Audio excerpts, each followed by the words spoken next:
नमस्कार प्रिय दर्शकों, मैं आचार्य दीनानाथ चौबे स्वागत करता हूं हमारे इस यूट्यूब चैनल पर। और आज मैं एक विशेष उपाय लेकर आया हूं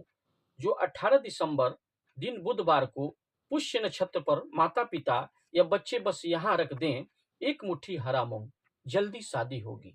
प्रिय दर्शकों, इस दिन बुधवार के दिन आपको जो उपाय करना है, पुष्य नक्षत्र पड़ा है उस दिन 18 दिसंबर 2024 को बुधवार के दिन पुष्य नक्षत्र है, जो कि भूमंडल पर ग्रह नक्षत्रों का एक ऐसा योग भ्रमण करते रहता है कि माता पिता या बच्चे स्वयं इस उपाय को करेंगे। छोटा से छोटा उपाय भी जो मैं बताने जा रहा हूं बहुत ही सरल उपाय है, लेकिन गणेश जी को आपने अगर प्रसन्न कर दिया पुष्य नक्षत्र पर तो आपकी सभी मनोकामनाएं, क्योंकि बुधवार का दिन होगा, 18 दिसंबर होगा और बुधवार का दिन होगा जो कि गणेश जी का दिन है, उस दिन पुष्य नक्षत्र भी होगा। उस दिन कहा गया है कि पुष्य नक्षत्र पर कोई भी उपाय अगर हम लोग कर दें तो वह अब की मनोकामना, आपकी जो मनोकामना होती है वह सब पूर्ण हो जाती है। गणेश जी उसको पूरा करते हैं, क्योंकि विघ्नों को दूर करने वाले हैं, सभी कष्टों को दूर करते हैं। जो भी आर्थिक स्थिति में जो रुकावट आ रही है, आर्थिक कमजोरी है, बीमारी है, स्वास्थ्य से रिलेटेड कोई समस्या है, विवाह नहीं हो रहा है, आपकी मनोकामना जो भी होगी गणेश जी स्वयं इसे पूरा करते हैं। क्योंकि पुष्य नक्षत्र नक्षत्रों में ऐसा नक्षत्र जिसमें कि किया हुआ कार्य कभी विफल नहीं होता, और शीघ्र विवाह की कामना करके माता पिता या बच्चे जब इसे करेंगे तो उनकी मनोकामना जरूर गणेश भगवान पूरी करेंगे। तो प्रिय दर्शकों, मैं बताता हूं कि रिश्ते आते तो हैं, बातें चलती हैं, बहुत प्रयास आप करते हैं, थक जाते हैं, लेकिन कोई भी मनपसंद रिश्ता आपको कहीं आपकी तरफ से कभी ना हो जाती है, कभी उनके तरफ से ना हो जाती है। रिश्ते आते हैं, देखने वाले आते हैं, देखकर चले जाते हैं, और आपको कुछ भी हाथ नहीं लगता, कोई भी रिश्ता शादी में कन्वर्ट नहीं हो पाती। बच्चों का उम्र लगातार बढ़ते चला जाता है, फिर 30 के हो जाते हैं, 35 के हो जाते हैं, 40-45 के भी हो जाते हैं, कोई भी रिश्ता शादी में कन्वर्ट नहीं हो पाता। बच्चे निराश हो जाते हैं, माता पिता परेशान हो जाते हैं कि क्या ऐसा कष्ट है, क्या कुंडली में दोष है, क्या काल सर्प दोष है, या फिर सप्तम भाव पीड़ित हो गया है, या कोई क्रूर ग्रह आकर बैठ गया है। जबकि बच्चे सुंदर, देखने में सुंदर हैं, लिखे पढ़े हैं, शिक्षित हैं, बुद्धिमान हैं, धन दौलत है, सब कुछ होते हुए भी आपके बच्चों का विवाह क्यों नहीं हो रहा है? ऐसे में क्या कोई बड़ा काल सर्प दोष है उनकी कुंडली में, या मांगलिक दोष है, या फिर गुरु चंडाल दोष है, ग्रहण दोष है, या नजर दोष है? जरूर कोई ना कोई ऐसी दिक्कत होती है कुंडली के अंदर। प्रिय दर्शकों, जब कुंडली में बड़ा दोष होता है, ऐसे ही बड़े दोष होते हैं, उसके कारण से भी विवाह में बाधा आती है, या सप्तमेश या सप्तम भाव में बैठे हुए क्रूर ग्रह जब आकर बैठ जाते हैं सप्तम भाव में, तो विवाह में परेशानियां और विवाह में बाधाएं आती हैं, अड़चने आती हैं। इन अड़चनों को समाप्त करने के लिए सबसे अच्छा जो मुहूर्त होता है, जो योग होता है, नक्षत्र होता है, वो होता है पुष्य नक्षत्र। पुष्य नक्षत्र में किया हुआ उपाय कभी भी विफल नहीं होता। और 18 दिसंबर ऐसा ही जो एक अवसर आने वाला है, वो 18 दिसंबर दिन बुधवार को पड़ा है, और उस दिन पुष्य नक्षत्र भी है। तुम अपनी मनोकामनाओं का ध्यान करते हुए अंतर मन से जो भी आप उपाय कर देंगे, जितनी अगाध भक्ति आपके अंदर होगी, प्रिय दर्शकों, जो भी आप करें, मन से करें, तन से करें, धन से, जितनी मन से, जितनी आपकी इच्छा में शक्ति होगी, प्रबल इच्छा से करेंगे, अंतर मन से करेंगे, तभी वह उपाय कारगर होगा। नहीं तो अगर नियम कानून जो बनाए जाते हैं, नियम विधि बनाई जाती है, उससे क्यों हम लोग बताते हैं कि बड़े नक्षत्रों में, बड़े योग में ही उपाय करने चाहिए। ऐसे तो उपाय कभी भी आप कर सकते हैं, किसी दिन कर सकते हैं, लेकिन 18 दिसंबर दिन बुधवार, वो भी पुष्य नक्षत्र है, उस दिन आपने छोटा से छोटा उपाय जो मैं बताने जा रहा हूं अब से कुछ ही पलों में, जो सरल उपाय है, गणेश जी का ध्यान करते हुए इस उपाय को गणेश जी के मंदिर में, सभी मैं बताऊंगा कहाँ करना है, कब करना है। लेकिन प्रिय दर्शकों, जो लोग हमारे इस चैनल में प्रथम बार आए हैं, हमारे चैनल को सब्सक्राइब अवश्य करें, बेल आइकन ऑल पर सेट कर लें, ज्यादा से ज्यादा लोगों में इसे शेयर करें। वीडियो पसंद आए तो वीडियो को लाइक करें, चैनल को सब्सक्राइब करें, बेल आइकन को ऑल पर सेट कर लें, ज्यादा से ज्यादा लोगों में इसे शेयर करें। तो प्रिय दर्शकों,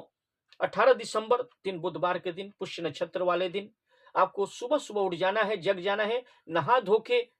फ्रेश होकर के, धुले हुए वस्त्र पहन करके पीला वस्त्र धारण करें। पीला वस्त्र धारण करके आपको यह उपाय करनी है। अपने पूजा के मंडप में गणेश जी का ध्यान करके, लक्ष्मी नारायण भगवान का ध्यान करके, अपने इष्ट देवता पितृ देवता का ध्यान करके, अपने पितृ देवता और इष्ट देवता से कहें, अपने मंदिर में विराजित देवी देवता से प्रार्थना करें, गणेश जी से प्रार्थना करें, श्रीमन नारायण से प्रार्थना करें कि हे गणेश जी महाराज, जो मैं यह उपाय करने जा रहा हूं, आज बुधवार जो पुष्य नक्षत्र है, मुझे शक्ति प्रदान करें जिससे मैं इसमें सफल हो पाऊं। इसलिए अपने देवी देवता से, इष्ट देवता से, पितृ देवता से और गणेश जी महाराज से प्रार्थना करके घी का दीपक अपने पूजा के मंडप में रख देना है। उसके बाद जो सामग्रियां मैं बता रहा हूं, यह कब करना है? आप सुबह शाम कभी भी कर सकते हैं, माता पिता भी कर सकते हैं स्नान ध्यान करके और धुले हुए अच्छे कपड़े पीले वस्त्र पहन करके, या फिर अगर पीला वस्त्र न हो तो एक छोटे पीले साइज का रुमाल भी आप माथे पर रख के कर सकते हैं। माता पिता भी कर सकते हैं, सुबह शाम कभी भी कर सकते हैं, या बच्चे बच्चियां भी अपने विवाह की कामना करके या माता पिता अपने बच्चों का ध्यान करके नाम गोत्र लेकर भी इस उपाय को कर सकते हैं। प्रिय दर्शकों, आपको क्या क्या सामग्रियां लेनी है वो मैं नोट करा देता हूं। एक पान का पत्ता लेना है, उसके बाद 7 हल्दी की गांठ लेनी है, उसे कलावा लपेट करके 7 बार उसके ऊपर 7 हल्दी की गांठ को आप कलावा लपेट दें 7 बार। इसके बाद पात्र में जो पूजा का बर्तन ले जा रहे हैं उसमें 7 लौंग 7 इलायची ले लेंगे। एक मुट्ठी जो है आप क्या करेंगे, हरा मूंग ले लेंगे, साबुत होना चाहिए, टूटा भांगा न हो, यानी हरा मूंग 1 मुट्ठी होना चाहिए। इसके बाद 2 लड्डू ले लेना है गणेश जी को, 2 मोदक या 2 लड्डू ले लेना है, थोड़ा सा दुर्वा ले लेना है। उसके बाद गुलाब का फूल लेना है, इत्र लगा करके पूजा का जो बर्तन लिए उसमें रख लें। गुलाब का फूल अच्छा सा एक बाजार से पहले से ही एकत्र करके ले आए, पहले से ही गुलाब का फूल उसमें इत्र लगा करके रख लेंगे पूजा के बर्तन में। एक घी का दीपक भी तैयार करके रख लें और इसके बाद सारी सामग्रियों को लेकर के और 21-51 दक्षिणा भी लेकर के जाएं साथ में। और किसी पास में ही मंदिर में गणेश जी का मंदिर हो या शंकर भगवान के मंदिर में चले जाएं, जहां शिवलिंग के बगल में ही गणेश जी महाराज होते हैं। वहां प्राण प्रतिष्ठित मंदिर में जाने से वहां प्राण प्रतिष्ठित जो मूर्ति होती है ना, उसमें ज्यादा यह कारगर होता है, यह उपाय जब करेंगे, क्योंकि गणेश जी प्राण प्रतिष्ठित होते हैं, शिव मंदिर में भी प्राण प्रतिष्ठित होते हैं। किसी भी मंदिर में जब आप जाते हैं तो हम लोग क्यों इस उपाय को बताते हैं? क्योंकि मंदिर के जो देवी देवता हैं वो प्राण प्रतिष्ठित होते हैं। वहां कोई भी उपाय करेंगे आपका कारगर होगा और गणेश जी की कृपा होगी और भगवान भोलेनाथ की कृपा होगी और आपका विवाह शीघ्र हो जाएगा। तो सारी सामग्रियां लेकर जाना है और जा करके सर्वप्रथम आपको करना क्या है कि वहां घी का एक दीपक प्रज्वलित करके सर्वप्रथम गणेश जी महाराज को ध्यान करके कि मैं ये उपाय कर रहा हूं, और पीला वस्त्र तो आपने पहन ही लिया, एक रुमाल या फिर रख लीजिए, शुद्ध वस्त्र पहन करके आप गए हैं, जा करके ध्यान करके गणेश जी महाराज को आपको करना क्या है कि सबसे पहले एक घी का दीपक आपको प्रज्वलित करके गणेश जी महाराज के सामने रख दें और मंदिर में विराजित देवी देवता जो भी रहेंगे गणेश जी महाराज के साथ साथ में वहां पर बाबा भोलेनाथ है, उनकी कृपा आपको प्राप्त हो। साथ ही साथ जो है ब्रह्मा विष्णु और वहां पर जो भी उनका ध्यान कर लें, जो भी विराजित देवी देवता हैं, और वहां पर जो है नंदीश्वर महाराज भी हैं, नंदी महाराज हैं, उनका ध्यान करें। इसके साथ गणेश जी का ध्यान करते हुए, पूजन करते हुए आपको करना क्या है, एक पान का पत्ता ले लेना है, सर्वप्रथम गणेश जी के सामने रख देना है। इसके बाद 1 मुट्ठी मूंग जो लेकर गए हैं वह लेकर के, हरा मूंग जो लेकर गए 1 मुट्ठी, वह पान के पत्ते पर रख देना है। याद रखें पान का पत्ता डंठल वाला होना चाहिए, वो वहां रख दें पहले सर्वप्रथम। उसके ऊपर 1 मुट्ठी हरा मूंग रख दें। उसके साथ साथ में आपको करना 7 हल्दी की गांठ जो कलावा से बांध कर ले गए हैं उसमें पीला चंदन लगा करके 7 बार वार करके, बच्चे बच्चियां अगर कर रहे हैं अपने ऊपर से 7 बार वार करके उसी हरा मूंग के ऊपर रख देंगे, या माता पिता बच्चों का नाम या गोत्र लेकर के उसी अगर फोटो घर में हो तो उस पहले से घुरा करके फोटो के ऊपर से ले लें, क्योंकि माता पिता कर रहे हैं, बच्चों का नाम गोत्र लेकर के उसी हरा मूंग के ऊपर गणेश जी के सामने रख देना है पान के पत्ते पर। उसके बाद 2 लड्डू जो लेके गए हैं गणेश जी को भोग लगा दें, गणेश जी को रख दें, थोड़ा दुर्वा चढ़ा दें गणेश जी को, क्योंकि लड्डू का भोग लगाना जरूरी है। दुर्वा भी उसी पान के पत्ते पर रख दें। इसके बाद एक गुलाब का फूल जो लेके गए थे उसे इत्र लगाकर गणेश जी महाराज को अर्पित करें और प्रार्थना करें, और घी का दीपक तो आपने प्रज्वलित कर ही दिया है, वहां आरती पूजा करें और ध्यान कर लें कि हे गणेश जी महाराज, जो हमारे बच्चे की कुंडली में जो दोष हैं वो सर्वदा के लिए समाप्त हो जाए, चाहे काल सर्प दोष हो, मांगलिक दोष हो, गुरु चंडाल दोष हो, ग्रहण दोष हो या नजर दोष हो,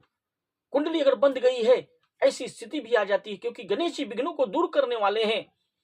आपने अगर इस उपाय को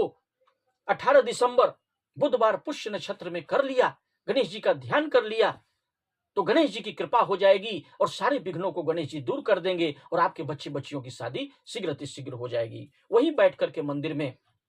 आपको गणेश जी के सामने, गणेश जी की मंदिर हो, गणेश जी का मंदिर हो या फिर शिव मंदिर हो, वहां बैठ करके गणेश जी के सामने, वहां शिवलिंग के सामने बैठ करके, वहां पर आपको एक मंत्र में बता देता हूं, वह स्क्रीन पर भी आ जाएगा। ओम गण गणपतये नमः, ओम गण गणपतये नमः 21 बार या कम से कम 108 बार उंगली पर काउंट करके भी कर सकते हैं या माला के द्वारा भी कर सकते हैं। प्रिय दर्शकों, और यथासंभव दक्षिणा 21 या 51, 101 वहीं पर जो आपने पान का पत्ता रखा है, सारी सामग्री उसी पर चढ़ा दें और श्रीमन नारायण का ध्यान करके भोले बाबा का कृपा प्राप्त हो और श्री गणेश जी की कृपा हो। श्री गणेशाय नमः, ओम गण गणपतये नमः ध्यान करके आरती पूजा करनी है और अपनी मनोकामनाओं का चिंतन करते हुए बच्चे बच्चियों के शीघ्र विवाह की कामना करके या माता पिता या बच्चे अपने स्वयं विवाह की कामना करके पुष्य नक्षत्र पर बुधवार के दिन 18 दिसंबर दिन पुष्य नक्षत्र जो पड़ा है उस पर अगर यह उपाय कर देते हैं बुधवार के दिन 18 दिसंबर को,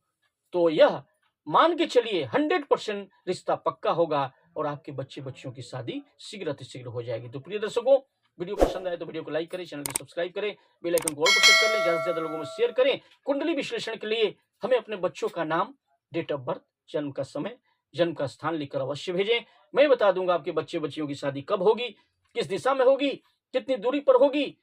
और जीवन साथी कैसा मिलेगा, विवाह के बाद भी आपका जीवन कैसे रहने वाला है, क्या कोई दोष सता रहा है, उसका उपाय क्या करना होगा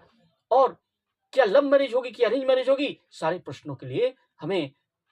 स्क्रीन पर दिए हुए नंबर पर बच्चों का नाम, डेट ऑफ बर्थ, जन्म का समय, स्थान लिख करके अवश्य भेजें। मैं आपके बच्चों की कुंडली का विश्लेषण करके सटीक 100% कैलकुलेशन, साइंटिफिक कैलकुलेशन के साथ मैं बता दूंगा कि आपके बच्चों की विवाह कब होगी, किस दिशा में होगी, कितनी दूरी पर होगी। तब तक के लिए ओम गण गणपतये नमः।